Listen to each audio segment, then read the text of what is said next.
Hey everybody, I'm Nick Rashad Burroughs, and you might notice me from things like Goddess the Musical or Tina Turner Musical, and this is Drama Club with Matty.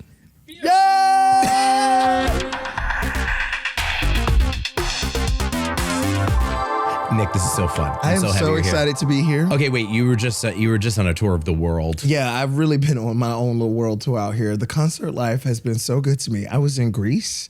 I got this shirt from Greece. I couldn't thought I'd come on and put it on for you. But I was in Greece and Italy for the past 4 weeks. That's amazing. Yeah. Was it a cruise situation so or the Ritz-Carlton Yacht Collection? Yeah. It's amazing. So it's the gig of my bougie. lifetime. I'm a country bumpkin, so I was very happy to live my little bougie dreams. You couldn't tell me anything. I couldn't believe it. So I do 2 shows. I do my Broadway concert about my life, being a Broadway performer and being from Alabama, moving to New York to be on Broadway. And I also have a James Brown show that I do. So I do those 2 shows. I have a whole week where I'm just a guest and 2 shows a week. And then I was originally just there for 2 weeks, and then they asked me to stay for another 2 weeks. And I was like, you got me, babe. You could have me as long as you want. park it right I'll here. keep ordering steak at 3 a.m. to my room, and I will wear that white robe, and I will live my fantasy. So it's been the best gig ever. That's the dream. So yeah, I'm That's the just dream. back. I just got back, and I'm excited to be in New York for the summer. What was the most unique part of the whole experience there? The most unique part was honestly seeing the Hercules is my absolute favorite. Okay. Disney. Okay, Disney. Okay, we're talking Disney. Sure. So I couldn't believe just the statues and all of that. I mean it when I say my eyes couldn't believe what I was seeing. I think I went to every museum and I don't know. I think just being in Greece alone, just when I walked and shopped around by myself and I got this shirt, that alone, I was I am by myself in Greece. This is crazy. So. Do you consider yourself a pretty adept solo traveler? No, Okay. not at all. So this is outside of this the is so comfort weird zone. for me. That's why, that I said, no, I love the people that are yeah, babe, I just go and I travel by myself. I don't need anyone. Good for you. I am not strong enough. I need to have a whole set itinerary with people that I can act crazy with and also take care of at the club. I need that. So, but on this gig, I can bring a guest, but on this one, I was testing out by myself. So I was okay, it's just me. And it really taught me how to travel by myself. I really don't mind traveling alone at all because of that experience. What do you do in those alone moments? Do you create? Do you write? Oh, yes, literally. All the water, for some reason, when I'm around so much water, I just start cooking, babe. I literally, I wrote 3 songs. I made a map out of a concert idea that I have plans for. It just literally ignites creativity for me when I'm in a beautiful space. I don't know how it wouldn't for anyone. What they're seeing every day. I mean, I guess people come to New York and they're gagged, but we've seen it. So Sure. we're but yeah, it lit up a new inspiration for me. I like to put on music and just literally, I played Diana Ross for an entire day, and then I played Whitney Houston for an entire day. Just on the days that I'm going by myself, that was one of my things that I do. It's whole impossible album, not to be inspired by and it. just walk around and and shop everywhere. What's your connection to James Brown? Tell me a little bit about that. Oh my God. So James Brown is my biggest inspiration of my life. Okay, And where did it start? I'm a preacher's kid from Birmingham, Alabama, and I wasn't able to listen to anything but gospel music my entire life. But I mean seriously, if I turned a radio station to anything that wasn't the Lord himself, my hand was off. Wow. My mama didn't play that. Okay. We woke up at 5 a.m. every morning to pray, do a hymnal, and literally sing, and then we would go to school. And we was at church every single day. That's how strict it was. So when I say I listened to nothing but gospel music till I was 16 years old, I mean that. And so, but my mom liked James Brown. She's a hypocrite. She's well, he was brought up in the church. He's good. So we can listen to him, but nobody else. Turning a blind eye. I was he is literally porn. He is the worst.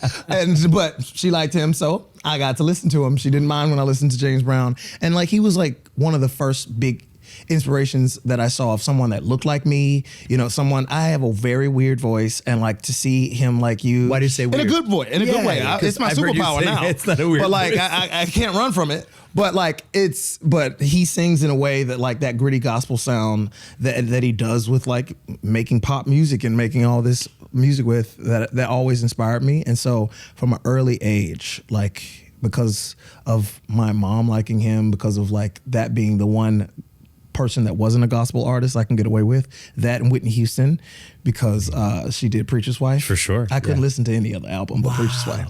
You understand? So now I'm crazy because I was so locked in and all my life. Now I'm insane. Yeah, but how deep have you gotten into the biography of James Brown? It seems like you're really tethered to him. So I do 2 shows. I do 2 shows like based off of his life. One in 1965 that he did at the Tammy Show. It was a show. He was supposed to close out the show, and like it was all these big celebrities at the time were there, and he was the headlining act. But a new group that was up and coming. Who were they? Just the new good girls, Rolling Stones. They came in and they decided they were closing the show. James Brown wasn't happy about that. Right. And so his set that was supposed to be like 5 minutes ended up being like a 15-minute set that he like had the people going crazy. And then he looked at the Rolling Stones like, "You're next." And they were like, and they still to this day like talk about how that was insane. So I recreate that whole show. And I do that, and then I do his show in Paris in the 70s with the jumpsuit and everything. Impressive. And so I just do, and they're like 2 15-minute snippets of like sets that he did that I recreate and then add my own stuff in the middle. So it's incredible. Thank you. You've been doing a lot of really interesting parts. You're kind of an off-Broadway guy, to be honest with you. I'm a new off-Broadway girly. Right. And just with, yeah. And I obviously you caught my attention with Goddess, and you just won the Lortel for that.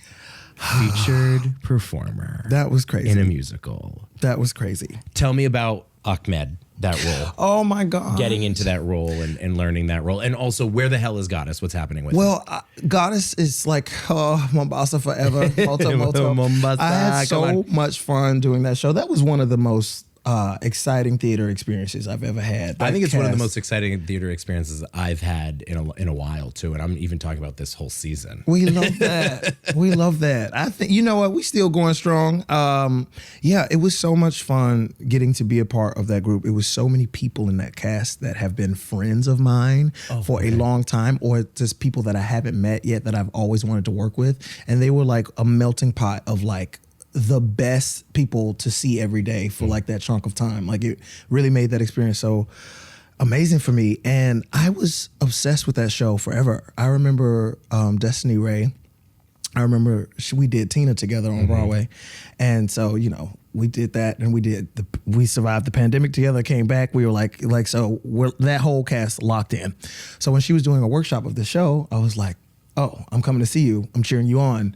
It's amazing." And then I remember seeing it and being like, "Oh my God," just the workshop version, like forever ago, being like, "That's the best thing I've ever seen." I came here to support that, but Jesus, I hope I will get into something like that. And like, I never thought twice about it. And so when this show fell into my lap, it was just like, oh my God, I remember seeing how special it is. And I just love to see Black joy on stage. There's a lot of beautiful Black joy. It was just like I love my Viola Davis dropped in for sure, lock in and get there. We love that. But like, there's so rarely do I just get to see people that look like me just out there being silly, joyous, and having a good time. So it resonated with me big, and I always knew I wanted to be a part of it in whatever it was going to do. So it was a dream come true. And you are the comedic heart of that show too. And the physicality of it as well. Was that taxing on your body? You were jumping. No, babe, I'm crazy like that. Bouncing around like at 1,000,000 miles an hour. See, that's a normal day for me. Okay, yeah. I needed that. Okay, I needed to get that out. Since I am also the fitness guy, like how do you... Obviously, you don't work out at all. Honestly, I'm blushing so hard. Look at you. How do you keep your body in shape? Do you have a routine? Well, are you strict diet? I've been working out since I was a kid, literally. Okay. Because, And why? Why did you start? Well, one thing, my mom made me and my sister think that Tybo, you remember Tybo? Of course, Billy Blanks. Yes, we thought that was a video game. That was how she would get us to shut up. If She we were doing too gamified much, she Billy was like, Blanks. "Y'all go downstairs and play Tybo. You're doing too much." We were like, "Yes, I can do it longer than you." Oh, sorry. We were like, I can do it longer than you. Like that was like what me and my sister ended up doing. Is like doing that. I didn't mess this up. How do I? But yes. So you went to go play So the the Tybo. reason that I have any muscles at all is because my mom literally would make us go downstairs and play Tybo like it was a video game to get us to shut up. And so I've been doing that ever since. I've been obsessed with Billy Blanks. Shout out to Have Billy you ever Blanks. met him? Oh my God, I would cry. You would cry. I had never met. You know I what? would break He's- down. You know, Nick, he's in. Oh the my other God, don't play room. with me.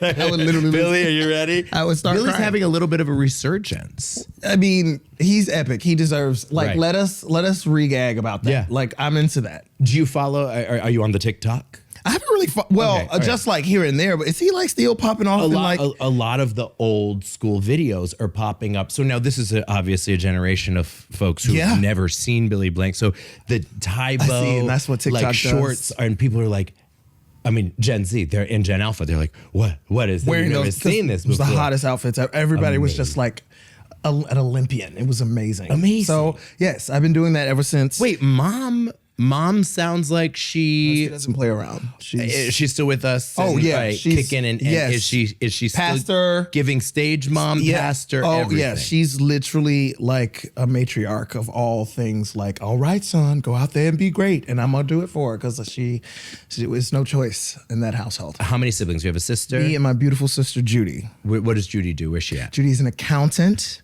She's brilliant. She's also an amazing singer, an amazing piano player. We started playing piano at the same time, and she just started to soar, and I didn't have a thing called patience. So now she's a phenomenal piano player, and I have nothing to show for it. I know like I can do a little do do do do do. She's like, I'm like, and every time I'm a little mad that I was like, you should have just locked in, Nick. You could have been playing the piano by this point. But hey, So mom's a huge inspo then. yes. And you check in with her every week. Oh, every day? absolutely. I was calling her being like, Ma, I'm in Greece. What are we? And she was like, what? It like, gag. Because even though my mom is a heavy achiever of all those things, she is very okay with being in Alabama. Nobody has gone out like that. So like, it was crazy showing her those, like sending her videos and stuff. Of Will she come out and see the shows? Will she go to the Muny? Oh yeah, to come see you? absolutely. She Okay. has come out to see me in the shows, and she's been. I mean, like she knows like everything. She's not, and I'm the only person in our main family that's like doing theater, but because she is like such a leader and knows everything. Her way of giving notes of something is so funny. Like it's Give me a little bit of an example. well, one thing that she hated that I did is when I did Jesus Christ Superstar. Jesus Christ Superstar is my favorite musical. Sure. And I got to play Judas and I was very excited, but I was nervous to tell my mom this. And I remember telling her, I was like, hey mom, I'm really excited. I'm gonna play Judas in Jesus Christ Superstar. It's like a dream role. Dream role, huh? So don't you actors gotta believe in what you saying? You want to play the man that betrayed Jesus? Okay, I got to think about that one, son. And I was like, it's a rock musical. It's not. Was she and then- familiar? Was she obviously She didn't familiar know with anything it? about that. She just Okay. knew she was familiar about Jesus. And so when I did the show, she loved the show, loved me in the show. But then she ended up wanting to take a picture with Jesus instead of me. Of course. I just thought that Of was the course. funniest thing. But all that to say, she has come to all of my shows and like, she has just been, I mean, you know, she's the one that like, I performed a lot in church growing up and like, because of like her leadership and everything, she's just, you know, she's been the model of my life. She's my Let's superhero. talk a little bit. We explored this theme a lot. Obviously, you're an out gay actor. We have extras beautifuls. here. Okay, tell me about your journey with that and coming out to mom. And So- now here you are, gay Judas. Come on. Yeah, you know what I mean? Well, like it's an amazing thing, like what I've gotten to grow into and like learn about myself in this journey. Like what's crazy is I was in the closet when I was in college. Okay. And I was just out to like a couple of So people. just a couple years ago. Yeah, like, you know. And but my first job out of school from University of Alabama was Kinky Boots on Broadway. And were you Lola or were you? I was a Lola understudy. That was like my first job. Full drag. And like, can you imagine being like this? Like, I was a football star. Like I was an athlete who sang in church, and now all of a sudden I'm moving to New York City to play a fabulous drag queen on Broadway. So, and I never people wouldn't know that now, but I was a different person when I was living in Alabama, like in a sense of survival. Like I wasn't out here just being like, hey y'all. Sure, there's a lot of code it was switching a lot, yeah, you know. And so when I did Kinky Boots on Broadway, when I was auditioning, I never thought I was. I'm not gonna say that. I wanted to get it, but I was like, my main goal was, I can't believe I'm auditioning for a Broadway show while I'm in Alabama, because I was flying back and forth to audition. But I was like, I just need to make an impression so that when I move to New York, these people will remember me. Because I was like, there's no way I'm gonna book it. I'm like a child, but let's go.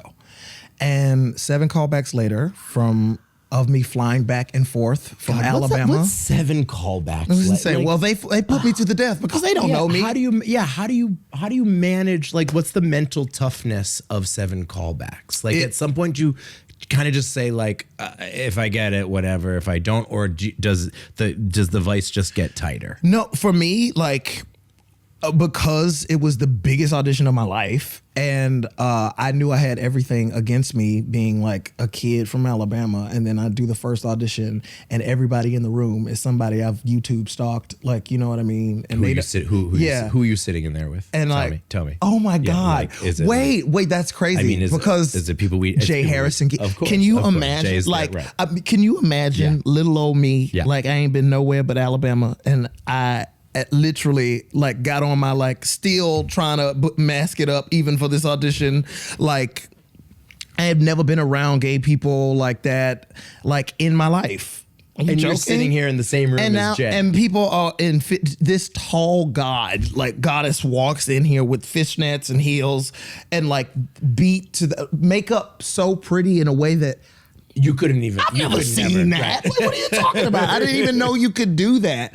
I literally will never. I told Jay this the other day. I was like, he walked in. I was like, literally, that was my actual reaction. So it was overwhelming, and I was so green.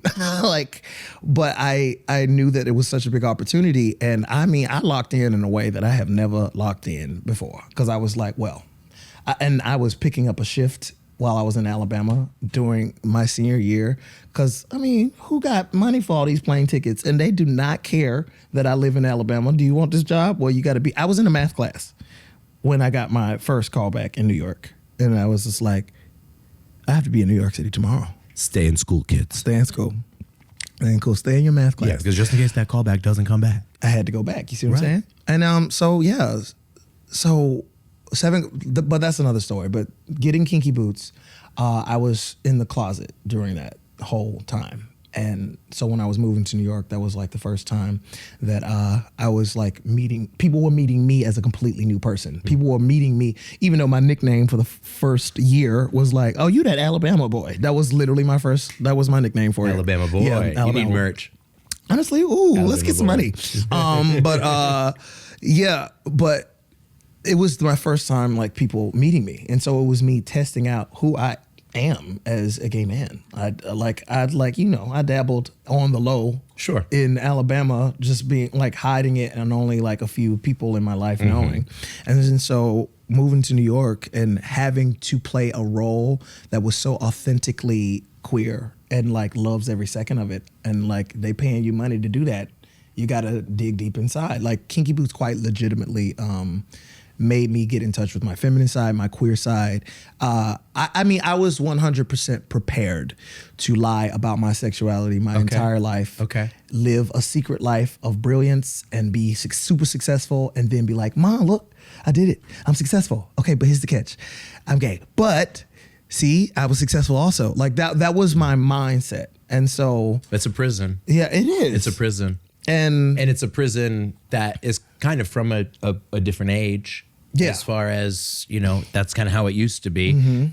There are folks who have decided that is their path, but we don't have to be like that. Exactly. Which is pretty wonderful. It's amazing. But like when I was doing Kinky Boots and the kids at the time, they're grown now and fabulous and superstars. Sure. But when the like kids in Kinky Boots, just like they would come down in our dressing room and they'd have wigs on, they'd be like, boo, boo, boo, boo, boo. And I would like, everybody would be laughing and I would be like, like literally trying to keep it together because my eyes have never seen that. I can't believe a kid, like seeing a little kid just be like queer and like fabulous and all that. Like anytime I did that, I had to immediately pick up a football and just be like, no, you didn't see that. Like, so like to see a kid be so free, I was like, how are you even able to do that? Like, so it was that show really changed my life. And it's like opened up so much about myself to even like, it took me playing a whole woman to learn so much about the man I am.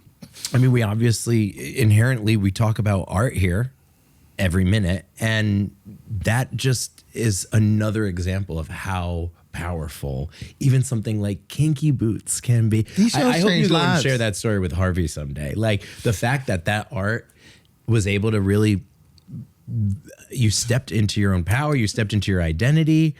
It's amazing stuff. It was crazy because like I'll never forget, like after one of my callbacks, I was in the bathroom. Harvey will never remember this, but me having any second at all with Harvey, like crazy. Well, it will be in my brain the whole time.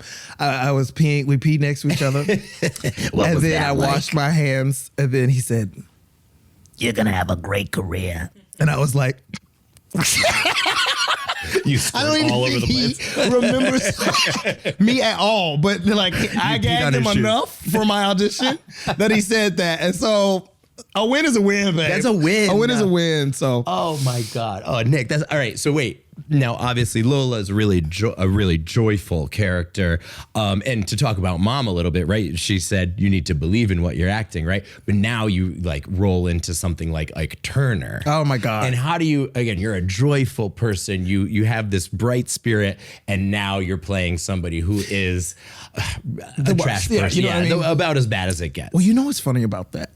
Because and I don't know if I've ever talked about this out loud. Okay. But because of Kinky Boots helping me find my like queer side that I just kept to myself all those years, and then when because of doing Kinky Boots, that's what people saw me as, and like I was only brought in for drag queens or trans people, and that was just like the lens that people saw me, and I was like gagged, but I was like, I just got good at this, but so I remember it making me go into this like rebellion of like being like, well, because the industry sees me this way, I want them to see that I'm not that way, and I remember like working out insanely, like undoing everything that I had just did to be excited about Kinky Boots.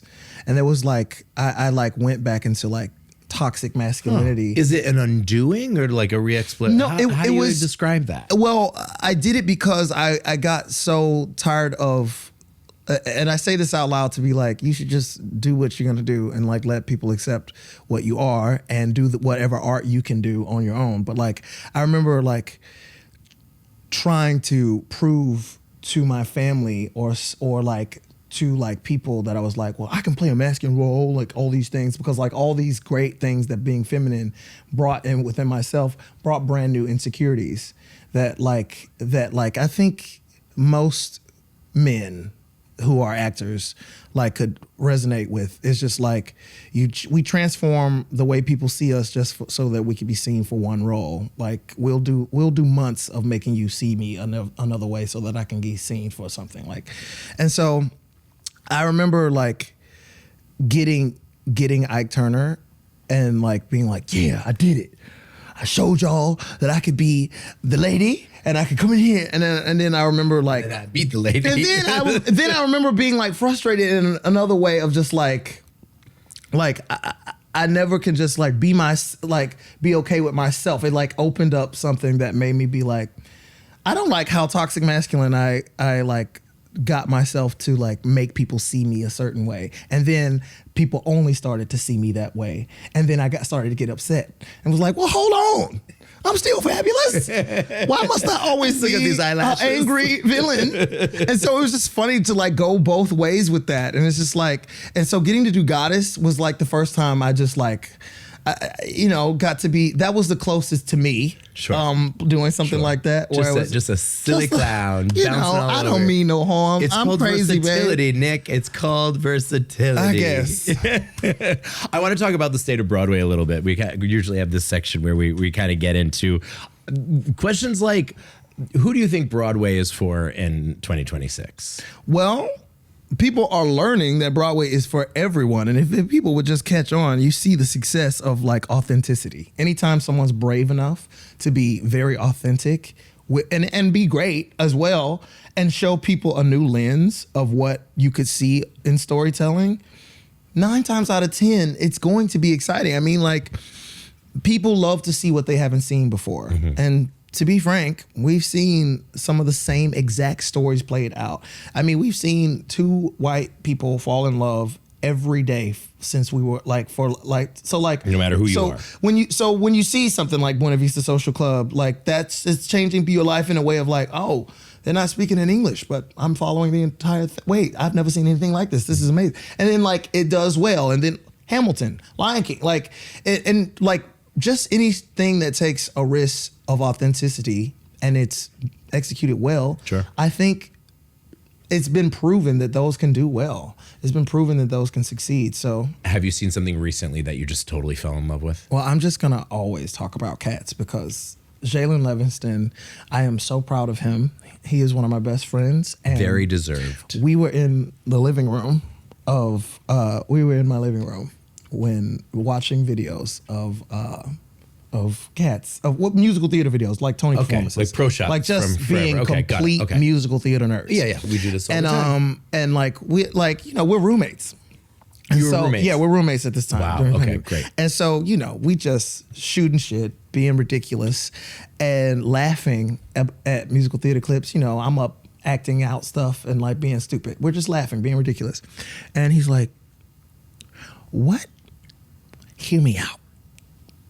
What if we did Cats and they weren't cats? And then I was like, huh? And then we just like literally, it was like, hey, cat. And we were like we were just laughing at how ridiculous that idea was. And literally just, and then then I watched him start like rolling. And then I was like, okay, well, keep going. You were there literally While the his brain moment, right? went, ding, like I saw him and we laughed about it. We thought it was a joke. Believe in your silly things, people. Your jokes, your little crazy ideas can make you fall. 2 years later, he has a whole Tony Award in his house. I was just at his house and he was a guest Did you judge spin for the it? show. And I spent it. Oh my God. I was just like, oh, that's your Tony Award. It's pretty awesome. That's crazy. So shout out to Jalen. I'm so proud of you. Cats gets a lot of love on But this that pod brings me because back it's- to yeah. that, like Cats, what he did with the show. I was just at a matinee, and it's not a whole newsflash. It's not a million ballroom people out there falling in love with it. It's made for that as well, but it's showing you that if you do an authentic story well, every single audience can enjoy that. Because that is a piece of art they haven't seen that's exciting. You know what I mean? Like, we've seen the same stories over and over. When someone does something like that and it is able to affect people in a just an obvious way, and it's to you so different, so shocking. Oh, it's not. It's actually somebody's everyday. You just haven't had a lens for it. For sure. That's all. So How do you feel about the role of social media with the success of Broadway shows? Do you think like every show needs like a viral moment in order to be successful right now? Or do you personally use social media to help as a tool in your career? You know what? To each his own on that, because I do think social media is an incredible tool. And I do think that like you can I don't think you have to have a viral moment or something, but it actually does help. But not a ticket sale does that buy. That's someone looking, liking, but it makes exposure and it gets people talking about it. So I think social media has done incredible things for the industry. But I also respect the people that are like, I can't have that. I just want to do my art. And that works as well. Like, honestly, find whatever works for you. For me, like I used to have to get over my gripes about social media. I was like, I just hate posting. I get so stressed out at all these things. And I was like, look, either you're going to be a person that locks in for it, or you're going to be like Christian Burrow and you're just like, y'all catch me when you catch me. Like, I think that's brilliant that he doesn't have social media and he's like, has like 19 Tonys. Like, but like, I think that's cool. I would like, for me, I'm like, I don't think I could do that. But I would love to get there one day. But so for me, I made social media fun. Like, it was fun for me. And it was like a way to, you know, I don't mean to be, but I can be somewhat of a private person. So like, but my like art is something that like that's what I share. And so I feel I can find like beautiful ways to like make people get in touch with me, if that's through social media, and that's with my career. It's like, my career is how I pay my bills, and social media is how I let people know about the things going on in my life. So it's a great tool for me. But some people don't even use social media. You're headed out to the Muny a little bit later this summer. I'm so excited. You excited for this? And have you ever performed on that stage? This is the first time. Okay, I did Dreamgirls at the Muny.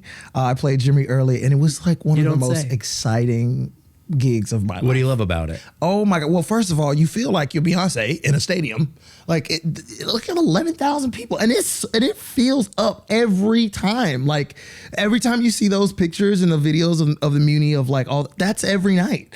They like, St. Louis really comes in for the theater. They do. And it doesn't matter how hot it is either. Yeah, it's hot. It's hot. But like, and it's like a big roaring sound of people, and you feel like you are at your own stadium tour. So that was a highlight of my life. I had so much fun. Would you prefer a large house like that, or would you prefer like a cabaret? Well, I mean, I never had a house like that. Like, so great. For me, I was like, yeah, we could get used to this. Like, I loved it. But it was an amazing feeling to be like, wow, I am really out here doing a dream role for thousands right now in this very moment. And so I'm really excited to go and do Ain't Too Proud. I've always loved Ain't Too Proud. I've had so many friends in that show that I've just gone and supported. And you're like, playing David Ruffin. Yeah. Oh my God, I'm so excited. I watched that. I watched the Temptations movie every single Sunday. It came on BET. Like, I can't believe I'm playing like a role that I watched literally every Sunday. Every Sunday. I don't know if you was watching BET, but the people that was watching BET, babe, every Sunday the Tina movie came on. So I was gagged that I played Ike Turner, because I could really gag my family with that, because they don't really know about theater, but they know who Ike Turner is.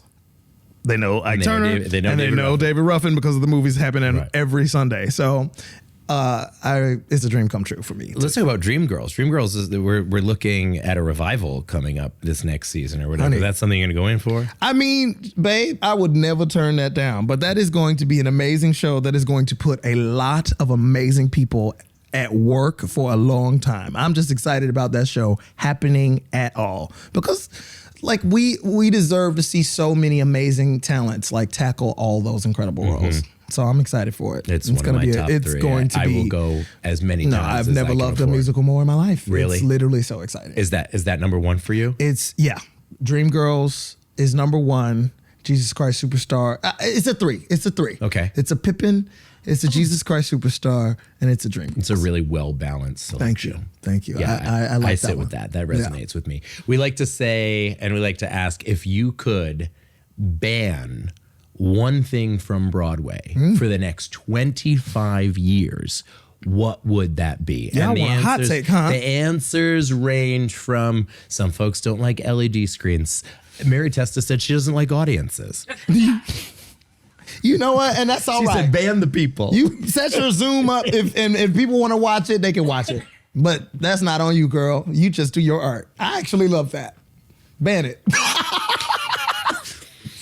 The audience. No, that's the right, audience. Mary. Yeah, what For do you me, think? Call me crazy. When I see some Broadway, I want a big splash. I want giant sets. I want giant costumes. I want you to give me something that made me go, you know what? I don't mind paying $500 for this ticket. And I don't mind, and minimalistic shows, do your big one. You're great. I love you and you've succeeded and they work. But for me and my money that I would like to spend, I want full out glitz glamour Broadway. And so I would like to see more of that. If I feel like because of money, we have leaned a little bit away from that because everybody's just trying to keep their show running. But I'm like, can we not lose the magic of Broadway by just having everything be a chair and a minimalistic black dress or something like? That's no shade. That is no shade. I'm just saying. That's my little hot take. That's the cut right there. We do not need to edit that. Okay. That is exact. The trend is actually, Nathaniel and I agree on this. If there is something on stage that you can buy on Amazon in less than 24 hours, it does not belong on. That's all I'm saying. I'm not knocking nobody's creativity. Rope play, nobody had a better season in 25, 26 than rope lights that you can buy for your dorm room because they were on the set of Rocky Horror, currently on the set of Rocky Horror, Chess just ended, on the set of Chess and Titanic and Two Strangers Carry a Cake. They all have rope lights. And I ain't got nothing to do with that. Respect, and live your respect. truth. And eat that rope light up. You hear me? And let it sparkle. But that's all I'm saying. If I'm paying $500, I just want to see a little $500. You know what I mean? What's the reality of a Broadway performer in 2026? Like, what, from somebody observing you, let's say it's a young person. Wow, Nick Burroughs has the best life. That looks so awesome, and this is everything I want to be. What's the conversation that's not being had, or what's being maybe misconceived or perceived? About me? Or about... No, just generally about Broadway performers. Oh,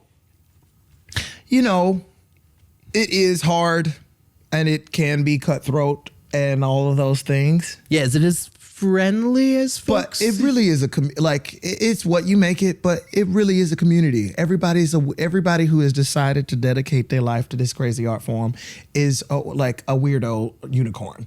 And so nobody can act like you're cool. Like, we were all the nerds in high school. Like, we were all the nerds. We can't act cool. So like, there is a community of like safety that you feel when you step into the theater community and you meet a lot of different artists just like you, like that share that same love. So I think people don't realize how they'd be gagged to know that people that are like, oh, those Broadway stars, like, we all know each other. We're all friends. We all, like, after the show, we go and like hang and get a drink after and like together. And so people probably wouldn't realize just how connected everything is. It's just beautiful camaraderie. Yeah. Even if you're going for the same roles. Yeah. And those are usually cookouts. Like, you see them like, hey, like, because we all trying to eat. We want everybody to win. Do you feel like a heartthrob? You know what? I worked a little too hard not to. So yeah, I feel like I love being a little, like, getting to play all these parts with it. Especially, I was a little insecure little kid. So when people want me to play sexy characters, I'm like, who me? Stop playing with me. Like, I love it. I'll take it on. I had this conversation with a really unfortunate looking person, Bradley Gibson. Yeah, just hideous. The ugliest. God. It's so weird. Ugly. It can't even say that. And it was about being objectified. And he's a very good friend. And I said, Bradley, come on, man. Like, just take it as a compliment. I get it. But like, there were a whole lot of layers to that conversation. But at the end, he was like, no, I'm going to be proud of my body. I said, you should be proud of your body. Yeah. I'm not in there working all this time for nothing. You're going to get this bicep. I don't care. If you had a TED Talk, what would your TED Talk be about not having to do with theater? Your TED Talk, learning who you are, building your personal brand, and letting that expand your life. Okay, so give me the shakedown of that. Like, it's in my best interest for me to learn everything I'm capable of, what, like, the things that I can do, what I'm not good at, what I can improve on, and what I bring to the world. It's important for me to know that if I want to succeed just doing that, like, with me as the product. Not that I'm a product, but I am, And so, like, learning and getting more in touch with myself so that I can inspire people to do the same about themselves would be my answer. It's a beautiful thing. Did I eat that? You ate that. Thank you. You ate that. No crumbs. All right, I want to ask you, let's do some rapid fire. Okay. Don't think about these too long. No, I can't. That's rapid fire. Guilty pleasure. WWE. You watch it every week? Oh, babe, I'm obsessed. People don't. Do you have a specific performer who you love? Okay, well, The Rock, obviously, but I did watch a documentary about Booker T and I cried. You know, where's the WWE musical? Oh my God. Where is that? Sign me up. Don't stop playing with me. Let me live my dreams. Yes. Should we make that? Should we create Can we this? I please? feel like I would like to be a honestly- ridiculous person in knee pads, and like I would love that. Number one diva. Beyonce. You're Beehive all the way, huh? We have the same birthday. So very proud of that. 9-4? Yes. 9-4? Yes. 9-4. Childhood crush. Childhood crush. Yeah. Who was a poster? Well, maybe not on your wall, maybe like hidden underneath your bed. Keke Palmer. Oh, okay. I know that's, but no, really. I told my entire family, I was like, hey, I want y'all to know this is Keke Palmer, and I'm gonna grow up and I'm gonna be famous like her. I'm gonna be a child actor, and I'm going to marry her. And they were like, okay, son. I was like, because I was like, oh no, that's what I need to do. So it was Keke Palmer. That's actually, before I could feel anything to know that she's the hottest thing, which she is gorgeous. I was just like, everything in me is like, nope, that's my Hollywood wife. She is a singular like talent. That She was can do- literally a there's- true story. There's Yeah. nothing she I'm can't obsessed with her. do. I was just watching her do the actors roundtable before I got here. Yeah, I'm obsessed with her. She can sing. She can act. She can host morning TV shows. She just can do inspires me stand- so it's much. incredible. Yes. Do you want to know who is mine? yours? Kate Winslet was mine. Honestly, Kate Winslet. I had photos of her on That my makes 7th sense. grade locker. That makes Yeah, it sense. was just something. I was so obsessed with Titanic, and it was just you get to see her boobies a little bit. I was like, speaking of that, I do have a hot take of my Totally, first crush. totally. I wrote a song about this crush. Okay, all right. It's Jessica Simpson. Oh wow, Isn't that crazy? Okay, so I remember asking my dad, I was like, this is a true story. I said, hey Dad, could I marry this white woman? And I showed him a picture of Jessica Simpson, to which he laughed really hard. And he said, sure, son, love has no color. Isn't that great? Isn't that great? I wrote a song. Love has no color. I released it in college. I sure No did. way. I made Where a is it? song. Where can we It's hear it? somewhere deep on YouTube. Okay, You'll all right, literally we're never gonna- find it. I feel like But yeah. we're gonna remember that. Hidden talent, special talent. Hidden talent. I don't think people know that I write. Well, no, that's not true. That's not. No, I think it's in your credits. You write music. Hidden talent. When I was doing track, I was top 8 in the country for junior leagues race walking. That means I Race can walking. walk really, really fast. I will fucking race you, bitch. You will lose. I can that. walk People really have fast. tried, and it has been what I so do embarrassing for them. life. No, we could go in the street and run this up. No, See, this is could where get we in need there. the BTS. Yeah. This is Yeah. Look at them go. Look at them go. Yep. It's really embarrassing. But It's I an can do Olympic. it. It's an Olympic sport, race I'm walking. a professional mall walker. Yeah. Yeah, and you got to do it right. You have to. You can get disqualified if you do it wrong. Absolutely, no. Your feet got to be exactly. placed at a certain You place. cannot right. And you if better that move knee them comes- hips, baby. Oh yeah, it's technique. You got to get in there. Favorite co-star you've ever shared a stage with? Oh my God, I know it's tough, right? that is so tough. Well, that girl Amber Iman sat in that chair not too long ago. You know what I mean? Favorite co-star? Who plays Rashida? I don't want to. Who plays Rashida? I mean, Erica. She's like, everything. That's my girl. Can She's I just, everything. Can I give it to her for now? Yeah, give it to her because Erica. she's. She And played her full Rashida name in Goddess. is Erica Jackson. From Goddess. From Goddess. We had the time of our lives together. She really let me be foolish with her in a way that I appreciate. And she is just so funny. And I literally would just be this sitting there looking at her, like come up with the most brilliant choices. You actually inspired me so much in rehearsal. I love you. Shout out to you. She was just so fearless in a way that I was just like, you know what? Lock in. She's locking in. So fun. Yeah. Final two. Dream role you're perfect for. I would love to play the leading player in Pippin. I've never gotten to do that one. Favorite show of all time? I do love that show. Patina Miller melted me. I'll never forget. Melted. She was also one of the first people I saw on Broadway. See? And I lost in Sister Act, and I lost it. And then I sat in the front row of Pippin, and then the whole cast. You know when like a cast like knows someone's having a good time and they all play with them? Sure. That was me. I was in the front row. Charlotte D. Boys grabbed my face and said, "You're extraordinary." I melted. I'll never forget it. And Patina Miller like winked at me. She doesn't know I exist. Well, no, we've met. But, She knows but you. she has no idea what she means to me. Oh. Fun fact, my drag queen in Kinky Boots, I was so obsessed, like when I was an angel. So we just make our own drag names. I wanted to be Patina Miller, so that's who I was channeling. So her name was Rashida Miller, her like busted stepsister. So that was my. She'd appreciate that story. I think. We're gonna send this out to everybody you've name checked, by the way. Oh wow. Okay, how about dream role you're not perfect for? It's hot take. The first thing that came to mind, I just have to say out loud, Shrek. Honestly, I disagree. I'm so the donkey, but I would love to play Shrek. You know what I mean? Like, what an arc, what a journey. You know what I mean? He really goes through it, and the songs are beautiful. See your ears just look like that. I mean, I would love to commit to that. That'd be fun. All right, Nick, where can people find and follow you? You can find me on social media. I'm Nick R. Burroughs. I'm Nick Rashad Burroughs. If you're just looking for my name on Google, you can find me there too. And I'm around. You know? I can find you. Hey. Can see me. Say hey. Nick, I am so happy that you decided to join us on Thanks Drama for Club. This having is so me. much fun.